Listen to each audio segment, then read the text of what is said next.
Hoje vim falar de mim, o meu vaso se quebrou, angustiado eu estou, meus pedaços hoje quero te entregar. Oleiro, será que podes me moldar? De um vaso velho para um vaso novo, quero sentir o teu renovo e a tua unção me tocar. Faz de mim, Senhor, um vaso de valor. Eu quero ser um verdadeiro adorador.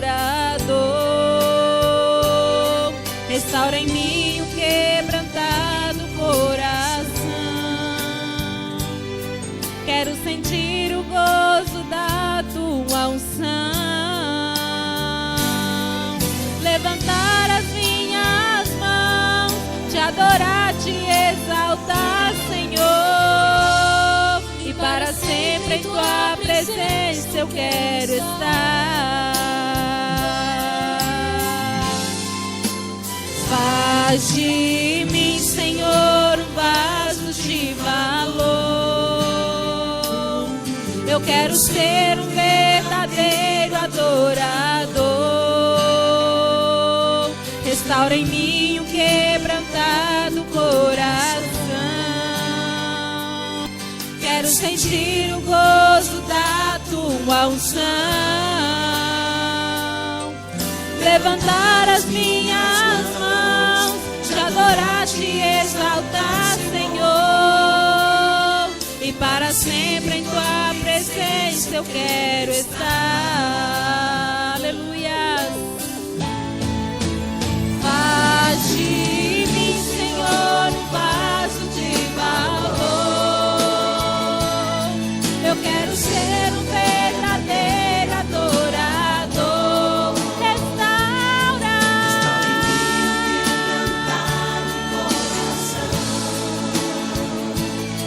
quero sentir o gozo da tua unção. Levantar as minhas mãos, te adorar, te exaltar, Senhor. E para sempre em tua presença eu quero estar. Faz de mim, Senhor, um vaso de valor, de valor. Verdadeiro,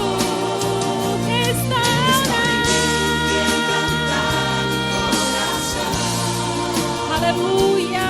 Quero sentir o gozo da tua unção. Levantar as minhas mãos, te adorar, te exaltar, Senhor. E para sempre em tua presença eu quero estar.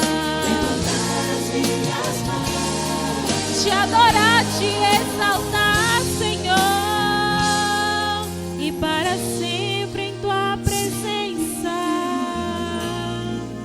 eu quero estar. Aleluia, Jesus. Aleluia. Evangelho de Marcos, capítulo 14, versículo 32 a seguir. Jesus no Getsemane. Aleluia. Amém? Diz assim a palavra do Senhor. E foram ao lugar chamado Getsemane, e disse aos seus discípulos: assentai-vos aqui enquanto eu oro. E tomou consigo a Pedro e a Tiago e a João, e começou a ter pavor e angustiar-se. E disse-lhes: a minha alma está profundamente triste até a morte. Ficai aqui e vigiai. E tendo ido um pouco mais adiante, prostrou-se em terra e orou para que, se fosse possível, passasse dele aquela hora. E disse: Abba, Pai, todas as coisas te são possíveis. Afasta de mim este cálice. Não seja, porém, o que eu quero, mas o que tu queres? E chegando, achou-os dormindo e disse a Pedro: Simão, dormes? Não podes vigiar uma hora? Vigiai e orai, para que não entreis em tentação. O espírito na verdade está pronto, mas a carne é fraca. E foi outra vez e orou dizendo as mesmas palavras. E voltando, achou-os outra vez dormindo, porque os seus olhos estavam carregados e não sabiam o que responder-lhe. E voltou terceira vez e disse-lhes: dormi agora e descansai. Basta, é chegada a hora. Eis que o Filho do Homem vai ser entregue nas mãos dos pecadores. Levantai-vos, vamos, eis que está perto o que me trai. Senhor Deus, meu Pai, Deus amado e bendito, mais uma vez quero colocar as nossas vidas em Tuas mãos. Nos direcione, Senhor, na Tua vontade, na Tua palavra, naquilo que o Senhor quer ministrar aos nossos corações. Ó Espírito Santo de Deus, enche as nossas vidas, ó Pai, de sabedoria, porque a Tua palavra diz que a boca fala daquilo que está cheio, o coração, daquilo que está cheio, ó Pai, o nosso coração, daquilo que temos nos envolvidos, é disso que falaremos. Aonde está o nosso tesouro, aí está o nosso coração. Ou seja, aquilo que é precioso para nós, é onde nós focamos, ó Pai amado, a nossa força, é onde nós concentramos, ó Pai, nossa dedicação. Que nosso tesouro esteja no céu e não nessa terra, Senhor. É o que eu te peço, Senhor, nos dê força para focar, ó Deus, nas coisas espirituais e não nas materiais. Ó Deus, em nome de Jesus. Aleluia. Podeis assentar. Glórias a Deus. Eu estava meditando na palavra do Senhor essa semana e o Senhor falou fortemente comigo acerca da vigilância e da oração. Nós estamos vivendo em um tempo onde muitas coisas da palavra de Deus estão sendo esquecidas, né? É o comichão que Paulo diz a Timóteo que haveria nesses últimos dias. E quando a gente observa esse comichão, a falta da palavra permeando o coração, acaba causando a gente insensibilidade. Quando a gente olha para a situação de Jesus Cristo no Getsêmani, a gente muitas vezes pode se questionar o porquê que aqueles discípulos foram dormir em vez de perseverar ali com seu mestre. É porque muitas vezes a tribulação do outro não nos incomoda, e às vezes nós não compreendemos a tribulação do outro. Quando Jesus Cristo falou que era necessário que ele deveria morrer, Pedro até fala: não, Senhor, isso não vai acontecer. Jesus o repreende e diz: para trás de mim, Satanás, porque você não compreende das coisas de Deus. Quando Jesus Cristo fala que ele era perseguido, nem os seus próprios irmãos compreendiam. Então a angústia que Jesus Cristo estava passando era incompreensível para os discípulos. Aleluias. Quando Jesus Cristo se despede dos seus discípulos ali na Santa Ceia, aleluias. Quando Jesus Cristo se despede ali dos seus discípulos na Santa Ceia do Senhor, ele fala para eles que todos eles iriam se escandalizar dele. Esse escândalo seria o quê? A vergonha e o medo de assumirem que eram seguidores de Cristo. Ele disse: todos vocês vão fugir, todos vocês serão dispersos, porque está escrito: ferirão o pastor e as ovelhas serão dispersas, as ovelhas fugirão. Jesus fala isso para eles. Pedro se levanta, se manifesta e diz: Senhor, ainda que todos se escandalizem de ti, eu nunca me escandalizarei. Pedro se levanta e diz assim: eu vou ser fiel, eu continuarei firme. Pedro diz: eu não sou igual aos outros. Pedro assume um posicionamento particular, dizendo assim: eu vou conseguir continuar sendo fiel ao Senhor. E muitas das vezes as pessoas dizem que Pedro negou Jesus Cristo lá no pátio, quando Jesus Cristo estava sendo interrogado, porque Pedro foi medroso. Mas eu fico me perguntando, que tipo de homem medroso é esse que arranca uma espada no meio de um monte de soldados, de um monte de pessoas com pau, com pedra, com tocha, e corta a orelha de um soldado? Eu não vejo um homem medroso aí. Eu vejo um homem de coragem, um homem até ignorante, mas não é um homem medroso. O que aconteceu então com Pedro ali naquele pátio? Deus não estava com ele naquela situação. Porque Jesus disse que sem ele nada podemos fazer. Nem eu, nem você pode fazer nada sem Jesus Cristo.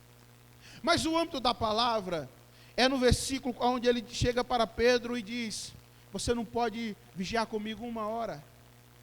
Jesus diz assim: o mínimo que você poderia fazer comigo, Pedro, era orar 1 hora. Os judeus, eles tinham esse hábito de orar pelo menos 1 hora de relógio por dia.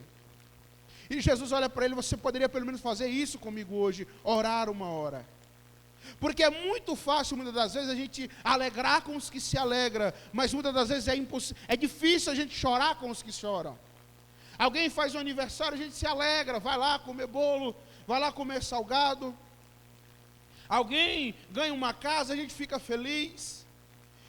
E principalmente quando está relacionado festa, a gente está no meio e se alegra. Mas quando alguém está no momento de choro, muito difícil a gente chorar junto com ele.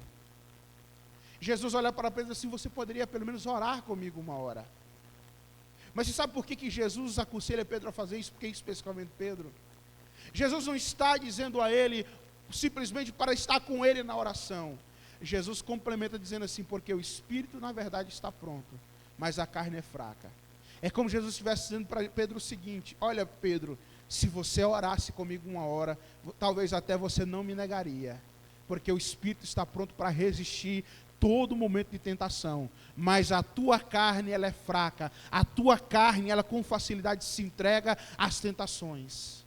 Irmãos, eu estava conversando justamente com a mesma pessoa que a gente estava contando aqui na estante, que estávamos conversando, e ela contou acerca de uma pessoa conhecida dela lá em Barreiras, que mente muito, trabalha com clientes, e às vezes o cliente liga assim: fulano, chegou tal coisa para mim. Aí essa pessoa assim: moço, olha, é o seguinte, a gente teve um problema aqui. Nada, esqueceu de fazer o pedido.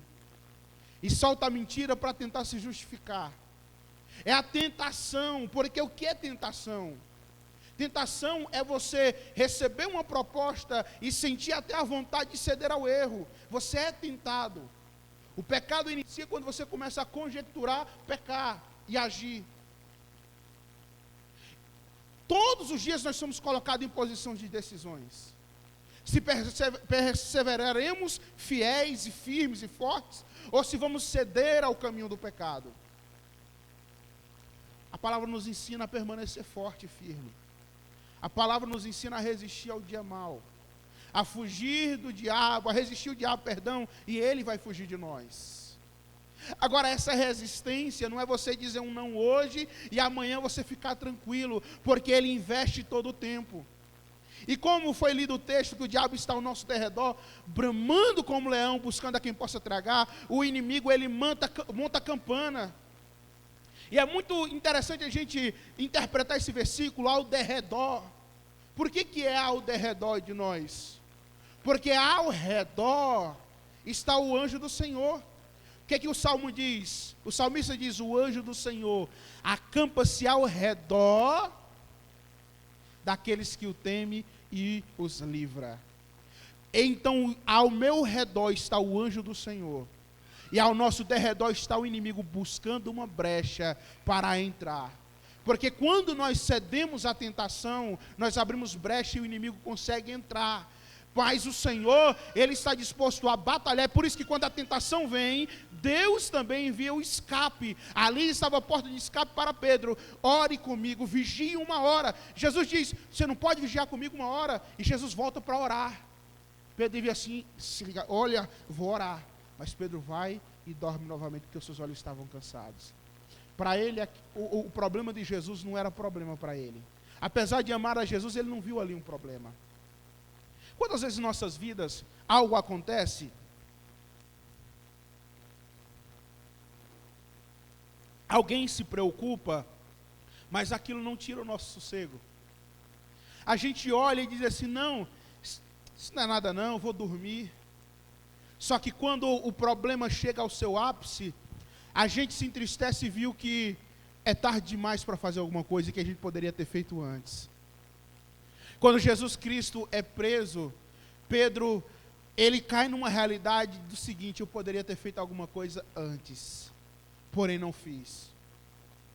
A Bíblia diz que bem-aventurado é o varão que não toma conselho com os pecadores, com o iníquo, com o ímpio, não se detém no caminho de pecadores, não se assenta na roda dos escarnecedores. Isso é vigilância. O hábito de vigiar é o hábito de estar atento. É estar atento aos sinais. Jesus disse que ele estava falando dos sinais para que a gente não fosse pego de surpresa. Não é a surpresa da vida dele, mas é a surpresa dos acontecimentos. Porque tem muita gente preocupada com o que está acontecendo atualmente na terra, porém nós como cristãos já sabemos que isso iria acontecer. Ele diz para a gente ter atenção. Ele mesmo diz, eu digo isso para que em mim tenham paz, no mundo tereis aflições. Ele está dizendo, eu estou preparando vocês, não estou enganando, e estai atento, porque vai vir aflição. É como que Jesus quisesse criar em nós um sentimento de já estar preparado para as situações difíceis. Mas é claro que a gente nunca está preparado para os momentos difíceis. Mas devemos estar vigilantes. E estar sóbrio. Você sabe o que é sóbrio? Uma pessoa sóbria é uma pessoa que não está embriagada. E o que é uma pessoa que está embriagada? É uma pessoa que se encheu de uma bebida alcoólica. E por que a palavra nos fala de sobriedade? Não está falando simplesmente de não beber. Está nos incitando a não nos envolver exageradamente com as coisas dessa terra, ao ponto de perder o foco das coisas espirituais. É isso, é estar sóbrio. Não é só não beber, é não estar envolvido inteiramente com as coisas naturais dessa terra, ao ponto de esquecer o foco das coisas do céu. É preciso sobriedade para podermos conseguir enxergar com clareza as coisas que o inimigo tem levantado contra as nossas vidas. Às vezes as circunstâncias que o inimigo vem trazer para nos destruir, elas não se mostram claramente. Quando Davi, ele fica em casa no tempo em que os reis saem à guerra. Era tempo do rei sair à guerra, mas Davi ficou em casa. O inimigo está batalhando para tentar tirar a sua bênção, tirar a sua salvação, e às vezes você está disperso. Você não consegue ver que o inimigo está criando estratégias para tirar a tua atenção das coisas do Senhor. Davi fica em casa em vez de estar na guerra. Aí ele vai e sai na varanda, ele levanta de tarde e vê Batseba se purificando, porque Batseba está tomando banho ali para purificação, tanto que o texto diz que quando ele se deitou com ela, ela havia se purificado. E numa coisa santa, ele gera um pecado no coração, porque não foi vigilante. O lugar de Davi não era em casa naquele dia, o lugar de Davi era na guerra naquele dia. Um dos pontos de vigilância é você estar fazendo o que Deus lhe chamou para fazer, no tempo que Deus chamou para fazer. Quando você perde a sua função, quando você perde a sua utilidade, você cai em tentação. Tem pessoas que têm perdido o foco, aleluias. Tem pessoas que têm perdido o foco porque deixou de fazer aquilo que o Senhor chamou elas para fazer. Eu estava conversando com uma pessoa ontem e falei sobre o rei Uzias. A Bíblia diz que Deus prosperou Uzias, aleluias, na agricultura. Deus prosperou Uzias na engenharia militar. Ele fez o primeiro maquinário que lançava várias flechas. Mas Uzias perdeu o foco daquilo que Deus o chamou para fazer. Ele entra no templo, ele pega um incensário e diz, eu vou oferecer incenso ao Senhor. Os sacerdotes cercam Uzias e dizem assim, para onde é que o senhor vai? Ele diz, eu vou oferecer incenso. Ele diz, isso aí não é para você fazer, isso não é sua função. Uzias fica irritado, lança um incensário no chão, a lepra cresce no seu rosto, ele fica indignado, ele para de ser rei em Israel naquele dia, porque ele é levado para ficar em casa separada. Israel não, perdão, Judá. Ele é levado para ficar em casa separada. E o filho dele fica reinando no lugar dele, porque ele perdeu a função dele, porque ele esqueceu o foco da função dele. Ele foi chamado para reinar, e Deus o prosperou no seu reino, mas ele queria fazer algo que não foi chamado para fazer. Eu te pergunto, o que Deus chamou você para fazer? Você está na posição que Deus chamou você para estar? Porque quando você pede a qualidade daquilo que Deus te chamou, a sua mente, não tem aquele ditado, mente vazia é a oficina do diabo? E você nunca vai ser satisfeito com aquilo que Deus não chamou você para fazer. Mas quando você estiver onde Deus te chamou para estar, o Espírito lhe preenche, lhe traz gozo, lhe dá satisfação que é gerada em Deus. Porque nossa satisfação não está no nosso trabalho, não está na nossa qualidade, mas está na operação do Senhor e no Senhor. Aleluias. Talvez Paulo e Silas, quando libertaram aquela mulher, poderia no seu coração natural esperar que as pessoas falassem que homens de Deus libertaram uma vida, mas eles apanharam. Talvez no momento que apanharam, talvez eles sentiram alguma tristeza, a Bíblia não relata.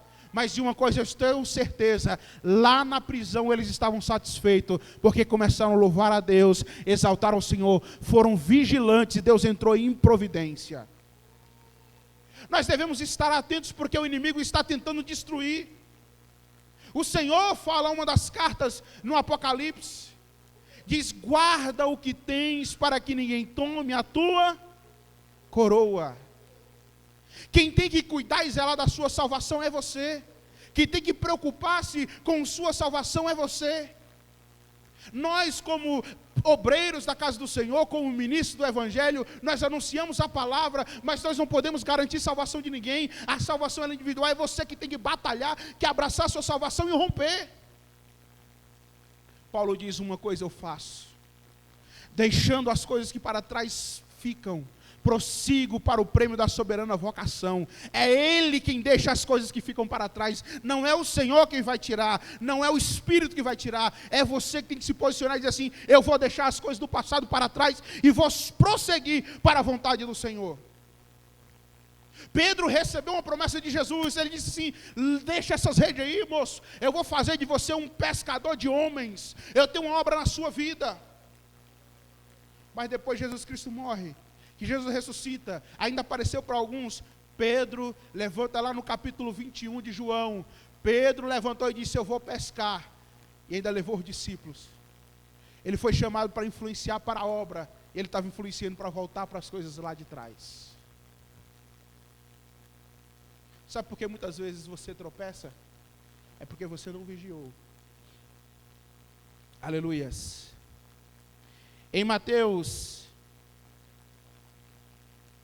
aleluias, glórias a Deus. Em Mateus 12:36, Jesus fala que todo homem, ele vai dar conta de toda palavra ociosa. O que é uma palavra ociosa? É uma palavra que não tem utilidade nenhuma. Tudo que você fala que não teve utilidade no reino espiritual, você vai ter que prestar conta dela. Sabe o que é mais ou menos? É você se sentar com uma pessoa e começar a falar de futebol. Só estou dando um exemplo.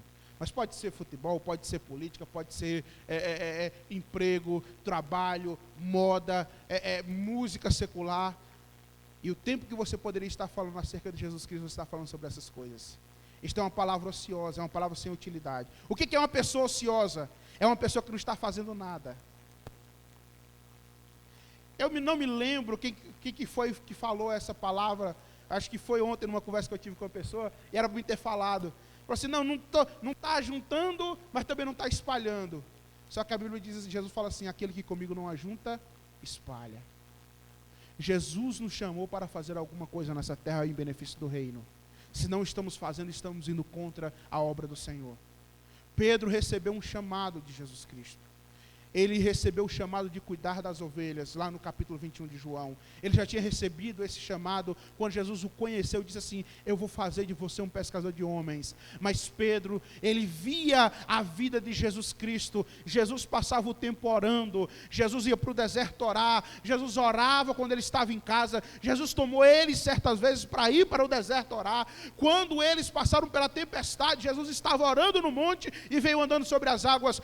Pedro sabia que o posicionamento de um cristão verdadeiro era a oração. Na oração dominical, Jesus ensina: não nos deixei cair em tentação, mas livra-nos do mal. A vigilância é a parte que eu e você devemos fazer. Vigiar com quem falamos, vigiar o que falamos, vigiar com o que estamos fazendo, estar atento às coisas que estão acontecendo, vigiar. É eu e você quem faz. E a oração? A oração é aquilo que nós colocamos na mão de Deus para Ele fazer. É na oração que você disse: Senhor, me ajuda a enxergar as tentações. Pedro chegou no momento de provação. No versículo 50 do capítulo 14 de Marcos, fala assim: então deixando-o todos fugiram. O Pedro que diz assim: eu não vou me escandalizar. Não vigiou, não orou, no versículo 50 correu. E a Bíblia diz que depois ele foi seguindo Jesus de longe, mas não deu certo, já era tarde demais. Deus o havia abandonado. E saiba de uma coisa: você não consegue fazer nada sem Deus. Eu não consigo fazer nada sem Deus. A Bíblia diz que se Ele não edificar a casa, em vão trabalham os edificadores. Se Ele não vigiar a cidade, em vão vigiam os sentinelas. Se o Senhor não estiver conosco, aonde nós nos levantar, o que nós fizermos será em vão e está fadado ao fracasso. É por isso que muitas vezes eu falo: você pode perder tudo. Você pode perder amizade, você pode perder trabalho, você pode perder casa, você pode perder família, você só não pode perder a essência de Deus, a presença do Espírito Santo. Foi uma das coisas que Jó não perdeu. Jó perdeu sua riqueza, Jó perdeu seus filhos, Jó perdeu até a sua esposa. Pastor, mas a esposa de Jó não morreu, mas perdeu ela. Perdeu o companheirismo dela, porque em vez dela incentivar: não, Jó, eu estou aqui com você, ela diz assim: amaldiçoa esse Deus e morre, Jó. Vai logo, acaba logo com esse negócio, esquece esse Deus. Jó perdeu tudo, só não perdeu a fé no Senhor. Ele estava todo leproso, ele tentou se justificar, mas uma coisa ele diz: eu sei que meu Redentor vive, e que por fim ele se levantará sobre a minha sepultura, e ainda em minha carne eu o verei. Você pode perder tudo, só não o Senhor. A Bíblia diz: entrega o teu caminho ao Senhor, confia nele e tudo ele fará. A tua confiança tem que estar no Senhor, mas você deve ser vigilante, você deve estar em oração. É nas orações em que você começa a conhecer a vontade de Deus para a sua vida. É nas orações que você consegue ter discernimento de que caminho tomar. Se você olhar na Bíblia, muitas das vezes os servos de Deus eram alertados em sonhos, em visões. E muitas das vezes você tropeça no mal, porque deixou o seu posicionamento de vigiar, de orar, de ter um relacionamento com Deus. Eu acho que você já passou por uma situação dessa. De ver uma pessoa numa situação complicada, e você não ter coragem de alertar aquela pessoa, porque você não tem muita intimidade. E às vezes, isso acontece conosco. Deus deseja nos alertar porque Ele não tem prazer na nossa destruição. Mas porque nós não temos intimidade suficiente com Ele, muitas vezes nós não somos alertados. Não é Ele quem nos afasta da presença dEle. A Bíblia diz que é os nossos pecados. É nós escolhendo o pecado que nos afastamos de Deus. Não é Deus que não quer te alertar ou me alertar. Somos nós que deixamos de vigiar. Era para estarmos na oração e estamos em casa. Era para estarmos na batalha e estamos preocupados com outra coisa. Era para a gente estar desejosos de fazer a vontade de Deus, mas estamos mais preocupados em como resolveremos os problemas da nossa vida. A Bíblia diz que Jesus chega na casa de Lázaro. Está Marta, está Maria. Marta estava preocupada com os afazeres domésticos. Toda vez que eu leio essa palavra, eu só imagino Marta lavando a louça, não sei porquê. Toda vez que eu leio essa palavra, eu só fico imaginando Marta lavando a louça. Mas a Bíblia diz que Maria estava sentada aos pés de Jesus, aprendendo com ele. Aí chega Marta, talvez com o cabelo todo assanhado: Jesus, você não está vendo que eu estou atarefada? Fala com minha irmã para me ajudar. E Jesus olha para ela assim: olha, Marta, você está preocupada com muita coisa, mas Maria escolheu a melhor parte, e essa não lhe será tirada. Não deixa nenhuma preocupação mundana tirar do teu coração o foco de adorar o Senhor. Deixa todas as coisas para trás e foque-se no Senhor, porque dele vem a soberana recompensa. Se não fosse Deus na vida de José, ele nunca teria saído do cárcere.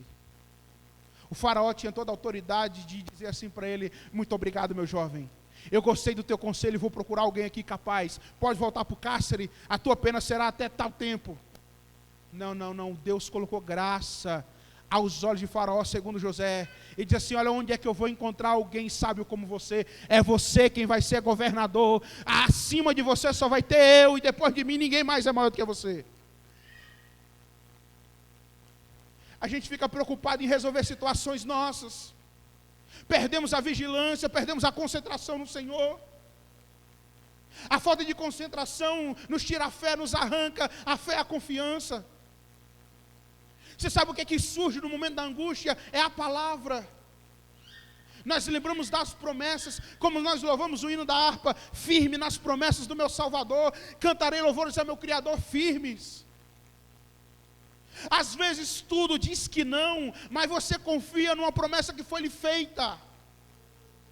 Como eu estava falando esses dias, eu falei sexta-feira, que as pessoas dizem que o barco que Jesus está, ele não naufraga, ele naufraga sim. Paulo estava em um barco preso, estava sendo levado para outra cidade. O barco naufragou, só que ele ficou firme numa promessa. Apareceu um anjo para ele e disse assim: olha, Paulo, todas as vidas serão guardadas, nenhuma delas perecerá. No momento da tribulação, Paulo confiou numa palavra a ele falada. O problema de Pedro foi confiar na sua força. Ele disse assim: eu não vou negar Jesus. Eu e você somos hipócritas. Eu e você somos podres. Somos imundos. Jesus veio para nos lavar, para nos limpar, para nos restaurar. Sabe, você já chegou na casa de uma pessoa, todo sem jeito, às vezes suado, ou percebeu que sua roupa estava suja, ou seus pés empoeirados e ficou sem jeito de entrar. E a pessoa insistiu: não, pode entrar, vem aqui, senta no meu sofá limpinho, senta na minha mesa, vem comer comigo. Isso foi o que Jesus fez conosco. Nós estávamos imundos pelos pecados. E ele diz assim: muitos chegarão do ocidente e do oriente, assentarão à mesa juntamente com Abraão, e os filhos do reino não vai sentar. Jesus abriu espaço para mim e para você, mesmo nós sendo imundos. A Bíblia diz que o amor de Deus foi provado, tendo Jesus Cristo morrido, nós ainda em pecado. Jesus não esperou a gente se arrepender, ele morreu antes da gente se arrepender. Porque o trunfo da nossa restauração está em Cristo, não em nós. Se Pedro poderia até não ter negado Jesus, se ele dissesse assim: Senhor, ajuda-me a não te negar. Assim como o pai do paralítico, do jovem lunático falou, Jesus falou assim: você crê? Ele pergunta assim: Senhor, tu podes fazer? Ele pergunta assim: tu crê? E ele falou assim: Senhor, ajuda-me na minha incredulidade. Ele está falando assim: acrescenta um pouquinho de fé, me ajuda, porque eu creio, mas não é o suficiente, mas eu sei que o Senhor pode me ajudar. Até uma certa vez os discípulos falam assim: Senhor, acrescenta-nos a fé. E Jesus diz assim: se você tiver fé do tamanho de um grão de mostarda, nada é impossível, porque nada é impossível ao que crê. Você vai dizer: esse monte lança-te no meio dos mares, e ele vai. Quando você confia a tua dependência em Cristo Jesus, tudo dá certo. Tudo acontece, mas quando você confia em você mesmo, você está fadado ao fracasso. Às vezes nós fracassamos porque a gente olha para a gente e diz assim: não, eu dou conta. E a gente acaba tropeçando e esquece que é o Senhor que nos dá condições de realizar qualquer coisa, todas as coisas. Eu me lembro de algumas vezes quando eu ia ministrar, eu lia a palavra, falava assim: não, agora eu gravei, eu decorei, vai dar certo. Chegava para pregar na igreja, era a maior vergonha. Eu me lembro de uma vez que o pastor, eu falei para o pastor, não foi ele que chegou para mim não. Eu perguntei: ei pastor, seja realista, como é que foi a pregação de domingo? Ele sorriu para mim: não, moço, foi bom. Eu falei: não, pode falar a verdade, pastor. Ele disse: você não precisa pregar 40 minutos, né, irmão? Porque tinha sido enfadonha. Porque eu fui confiante que eu tinha lido. Mas muitas das vezes eu li a palavra, li e falei assim: Senhor, não vai sair nada. Aí o Espírito Santo fala assim: agora eu posso pregar. Porque a palavra não é nossa, a palavra pertence ao Senhor. Nós somos apenas instrumento, você é um instrumento do Senhor. Você tem que conhecer os seus limites e colocar a sua dependência em Deus, porque se você colocar a sua dependência nele, ele te faz conseguir chegar até lá. Sozinho você não dá conta, mas com Deus você vai até além daquilo que você pode imaginar, até além daquilo que você deseja, porque a Bíblia diz que Deus é fiel para fazer além daquilo que nós pedimos ou pensamos. Pedro poderia ter sido forte, só precisava depositar confiança no lugar certo, não nele, mas em Jesus Cristo, e dizer assim: Senhor, eu posso tentar até te negar, mas me ajuda a não te negar. Se ele tivesse orado, se ele tivesse vigiado e orado, ele teria conseguido, mas infelizmente ele não conseguiu. Amém? Seja vigilante, seja corajoso, seja forte. Os dias são maus, mas Deus vai te dar a vitória.